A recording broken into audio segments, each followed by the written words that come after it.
নমস্কার, কেমন আছেন সবাই? আশা করি সবাই খুব খুব খুব ভালো আছেন। আজকে রবিবার, এখন বাজে 7:30।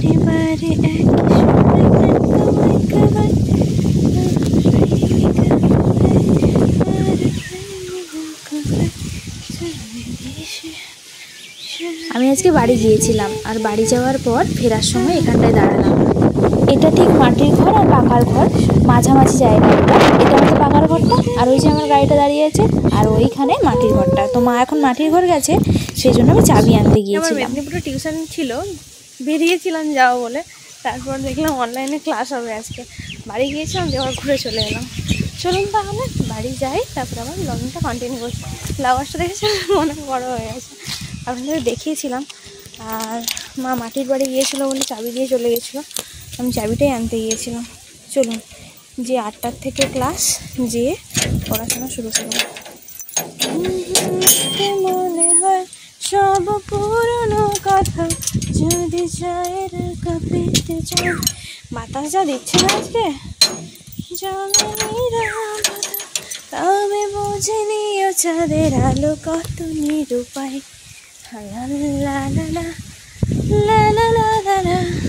কোথায় আর প্রেমী বা কোথায় যদি দিশে হার, ইশারাতে প্রেমী ডেকে যায়, তবে ইশারা।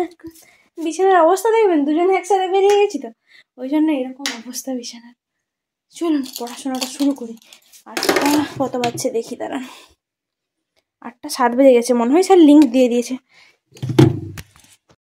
স্যার এখনও লিঙ্ক দেননি, তো আমি বসে আছি, অপেক্ষা করছি স্যারের লিঙ্ক দেওয়ার জন্য। জয়েন হবো তারপরই ক্লাসে। আজকে না ভীষণ ঠান্ডা, এত ঠান্ডা বাতাস দিচ্ছে। আমরা তো ভেবেছিলাম মানে বেরোনোর পরেই বৃষ্টিতে ভিজে যাব, কিন্তু যাই হোক বৃষ্টিটা আসেনি। প্রচুর হাওয়া দিচ্ছে, প্রচুর ঠান্ডা বাতাস। মানে দেখালাম আপনাদের সকালবেলায়, মানে আমি যখন আসছিলাম বাড়ি থেকে আসার পর মাটির বাড়িতে গিয়েছিলাম চাবিটা আনতে, তো তখন ঘোরার সময় দেখালাম আপনাদের যে ওই যে পুকুরের জলটা কীরকম তরঙ্গ সৃষ্টি হচ্ছে। মানে এরকমই আজকে ঠান্ডা বাতাস দিচ্ছে, একদম কাঁপাচ্ছে। যাই হোক চলুন এখন একটু অনলাইনে পড়ে নিই। স্যার এখনও লিঙ্ক দেয়নি, যদিও এখন বাজছে 8:10 মতো। এরপর দিয়ে দেবে স্যার লিঙ্ক, তো দিলেই আমি জয়েন হয়ে যাব। তারপর একটু পড়াশোনা করে আবার আপনাদের সাথে কথা হবে। আপনাদের তো বললাম আজকে আমি অনলাইনেই পড়ছিলাম, সেই জন্য আজকে আর মুড়ি খাওয়ারের কিছু করা হয়নি। ওকে ফোন করেছিলাম, বললাম মুড়ি খাওয়ার জন্য কিছু নিয়ে চলে আসো।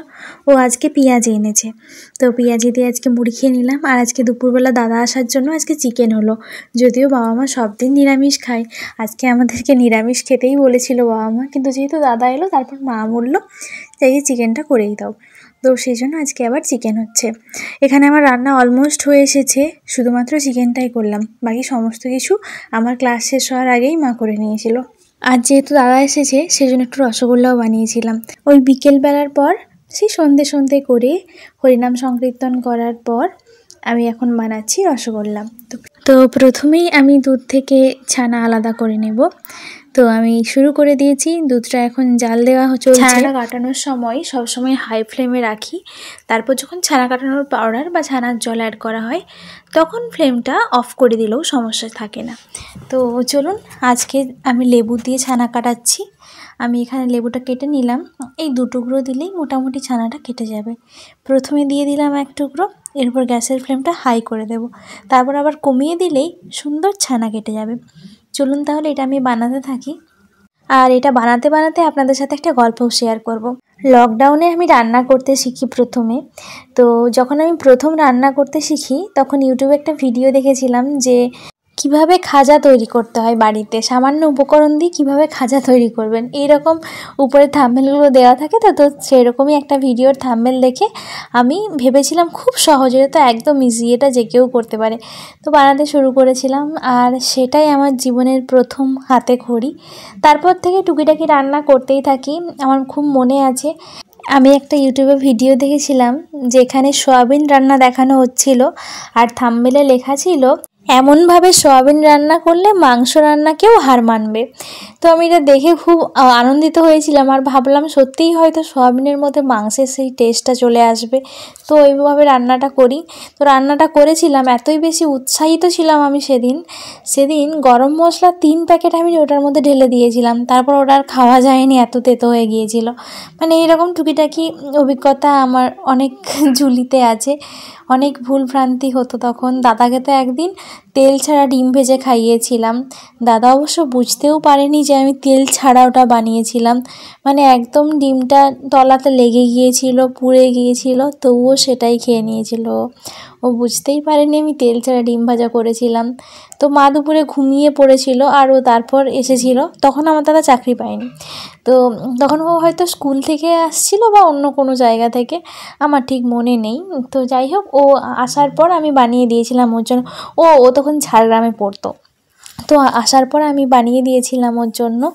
তো মা তখন ঘুমিয়ে গিয়েছিল, আমিও মায়ের কাছেই শুয়েছিলাম, আমার ঘুম আসছিল না। তো হঠাৎ শুনলাম দাদা আসছে।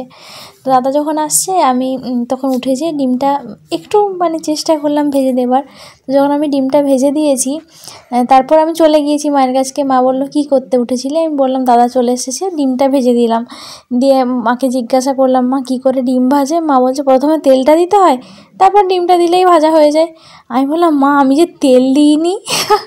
তারপর মা বললো এটা আবার কেমন ডিম ভাজা হলো তাহলে, এটা খাওয়াই যাবে না, এরকম বলছিল। তো যাই হোক, এইরকম টুকিটাকি অভিজ্ঞতা আমার ঝুলিতে আছে। আমি জানি না কতটা আমি আপনাদের গুছিয়ে বলতে পারলাম, তবে এটাই ঘটেছিল আমার সাথে।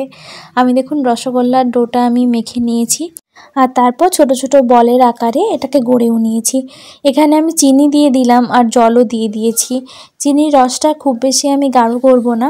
আর এখানে আমি 2টো এলাচ ফাটিয়ে দিয়ে দিলাম। চলুন এরপর আস্তে আস্তে তৈরি হোক রসগোল্লা। আমি এটা ঢাকা দিয়ে করব। আমি দেখেছিলাম একটা ইউটিউবের এই ভিডিওতে যে ঢাকা দিয়ে করলে এর তাড়াতাড়ি হয়ে যায়। 20 মিনিটের মতো এটা হাই ফ্লেমে এরকমভাবে সেদ্ধ হতে থাকবে, তারপরেই আমার রসগোল্লা একদম রেডি হয়ে যাবে। আমি নলেন গুড়ের রসগোল্লা বানাতাম, কিন্তু শীতকালে এত বেশি নলেন গুড়ের রসগোল্লা খাওয়া হয়েছে যে ওটার প্রতি আর কোনো ইন্টারেস্টই নেই। যাই হোক, চলুন আমার রসগোল্লা তৈরি হতে থাকুক।